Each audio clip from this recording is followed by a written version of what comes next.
Good morning. Welcome to another edition on our Sigma Talk in our channel Nitya Nirantara. If you are new to the channel, please press bell icon and subscribe to the channel.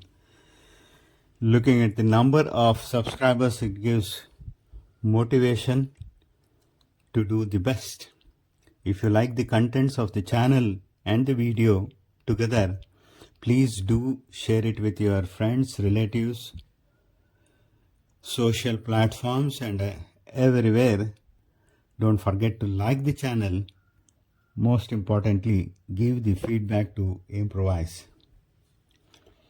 This is the second part of the subject Shankaracharya. In the first, we saw how Balashankara took the permission of his mother Aryamba to renounce the life and follow the path of sannyasa dharma, promising her that he would be back to do the last rites of her, which was against the practice then, shows how pragmatic and elevated in his thinking he was. Then he left the place in search of his guru Gaudapada and Govindapada. At Omkareshwara, Balashankaracharya met Govindapada and Gaudapada, both father and son. It is believed Balashankaracharya has lived here for about 1.5 years at least. The subject, what he learned with his guru, and the discussion stirred and influenced the young mind of Shankaracharya and had a long-lasting effect on him. His passion for learning is and was beyond the doubt. No doubt Shankaracharya learned the philosophy of Advaita, also the need for the service to the people. It grew and consolidated in him along with the time in establishing the center where the philosophy of Advaita could be taught and preserved according to the Vedic instructions and rituals. The place where Shankara met his guru, it is on the banks of river Narmada, and it is said it is the combination of the word male part Nara and Mada, the female part, the concept of Ardhanarishwara, and it is the right place to learn Advaita philosophy for Shankaracharya or anybody. Even today, these places are very much isolated, and in those primitive ages, how could Shankaracharya trekked all along to find his guru at these odd places and in search of the truth? The beauty is both Guru and Shishya, Shankaracharya, Govindapada, Gaudapada, were on intellect pursuit of non-dual, the Brahman, beyond description, formless. But once within the temple of Jyotirlinga, they paid their respect to the Shiva in the physical form Parvati and did all the rituals of worship. It is to be noted here, Shankaracharya has written many mantras, stotras on all forms of god and goddesses. Thus both forms of worship coexisted seamlessly. Only thing is, the Advaita philosophy is for the elevated people who could think beyond certain limits. After mastering the concept of Advaita, It seems Bala Shankaracharya had stepped out of Omkareshwara, walking all along through the dense forest valley, dangers of robbers, harsh nature, to reach the seat of knowledge, Varanasi or Kashi.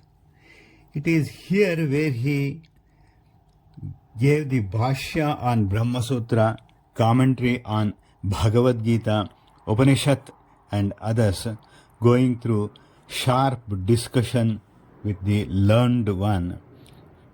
It sharpened his mind and thought on the philosophy of Advaita. Varanasi even today is known as the seat of knowledge since ages. It is on the banks of the river Ganga, which every Indian holds at highest esteem. It is the right place for Shankaracharya to express his thought on Advaita and to write the Bhashya on the subject. Well, even today, if there is a discussion on the subject or the topic, we find people arguing as if the whole life depends on it. It is either make or break situation for most of them. They might even exchange blows and words apart from the argument on the subject. Nowadays, common man would be sitting clueless. Perhaps based on what we see now can visualize how hard it was for the person, young Shankaracharya, who is the personification of knowledge himself, to put forward his theory among the learned scholars of Kashi. The only difference may be the ordinary people might not be completely ignorant of the subject discussed then. Must be a great joy for the mind and the ears of those people who witnessed the philosophical debate.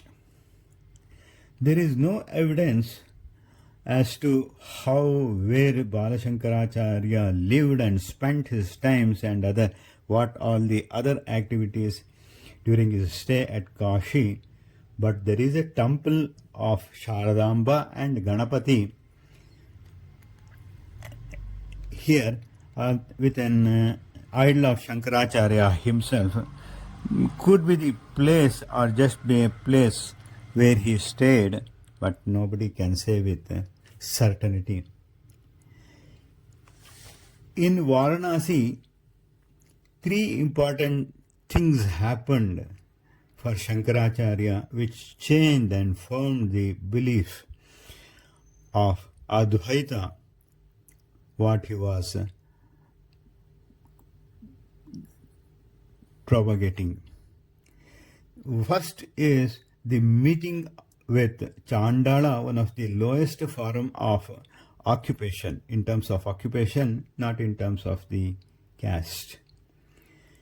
As it was thought even today, since he was associated with the burning of the dead. It was he who advocated that what resides in the body, irrespective of the gender and caste, is the Atma, and it is same. The argument stirred the brilliant mind of young Shankaracharya, realized the unity of supreme consciousness, and he accepts him gracefully as his guru.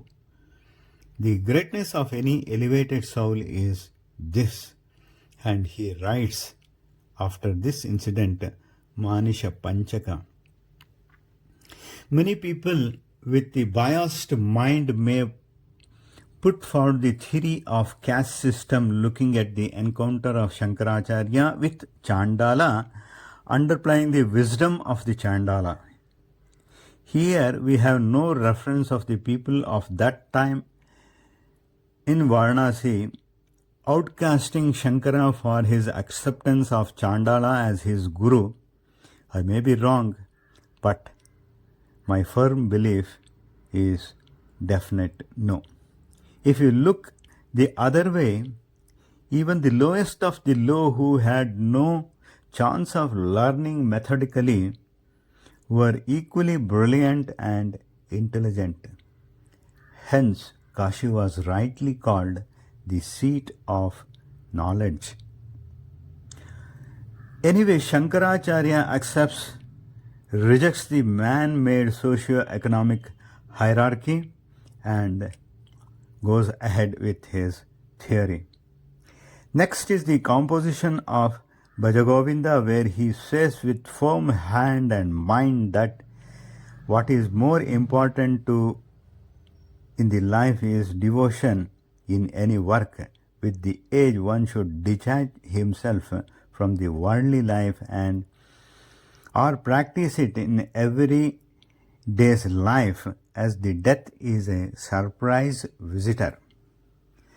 He emphasizes the Gnana Marga to know things to reach the moksha, which has a very, very empirical meaning in our religious means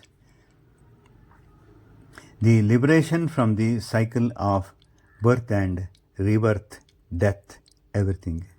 The third is the argument with an old man on the Brahma Sutra, which continued for day and night without an end. It is said Padmapada, the disciple of Shankaracharya, appealed to Vishnu the Lord to bring an end to this argument, which is seeing the no light of the day. It is believed Vedavyasa, who bifurcated the Veda and gave the Brahma Sutra and everything, had appeared in the form of an old man to test and sharpen the mind of Shankaracharya, and he shows his true nature and blessed Shankaracharya. From all these, we can conclude that the great Shankaracharya never had an easy life at Varanasi.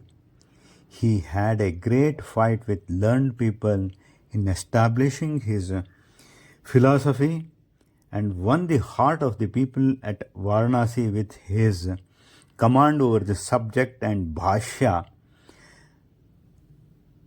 It's truly a great thing to do. That is all for the second series. Let us look forward in the next issue how Shankaracharya moved all along. Thank you very much for your time, Srikanta.